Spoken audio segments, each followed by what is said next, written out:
liver transplant recipient, and you wouldn't be here today but by the grace of God and some really wonderful people who had this discussion at some point in their lives with their family, and you now have a new liver and a new lease on life. Congratulations. I'm really glad to see you here. You're going to be marching around Ontario, 2,000 kilometers here and there and everywhere.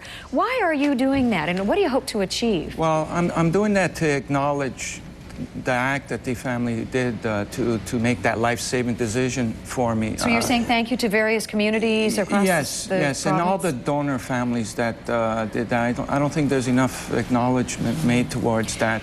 There are not enough donor families either. Exactly. So as we're going from community to community, we're really trying to bring as much awareness to each community as possible. Let's talk about your time and short time. All of a sudden, 1992, you went for a checkup, thought you were going to walk away with a clean bill of health. You were told that you had life-threatening liver disease and you only had a few months to live. How on earth does a day start so well and end so badly, you know? Yes, and unfortunately, I'm not the only one that probably has experienced that. Sure.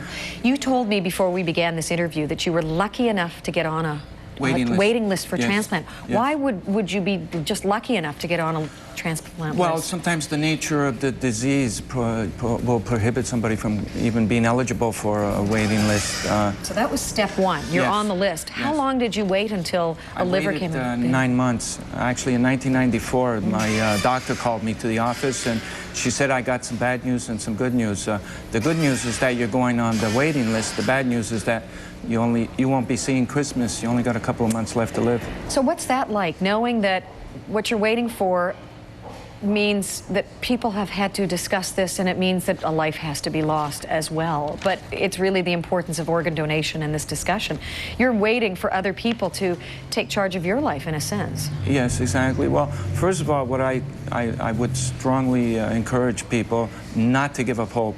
I mean, that's the last thing, because once you start giving up hope, you're pretty well, you know, counting your odds out. So not to give up hope. And, you know, the second thing is, I guess, you know, you go through a process of slowly accepting your fate, you know, and counting your blessings, and, you know, you just kind of pray that things will work out. Your biggest message that you want to get across to Ontarians is think about organ donation, because it can save a life. And if a person has gone, this is a way to keep that person alive, in a sense, but also keep an individual alive by donation. Absolutely. And it's not only to think about donations, it's to discuss them with your family, your wishes, because people that have signed their donor cards, 60% of the times, the family is vetoing that decision at the hospital. We urge people, we're going into a commercial break right now, so it means, you know, 2 minutes, maybe they're sitting around having breakfast. This is the time to say it. Say to one another what your wishes are, whether it's a young person, an older person, but take that moment or two to say it, then it's done, and hopefully this makes a difference. Yes, absolutely, and we're trying to reach as many people as possible. So far, we've reached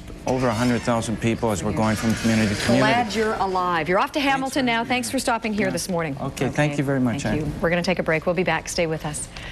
So you're walking 2,000 kilometers. I've already walked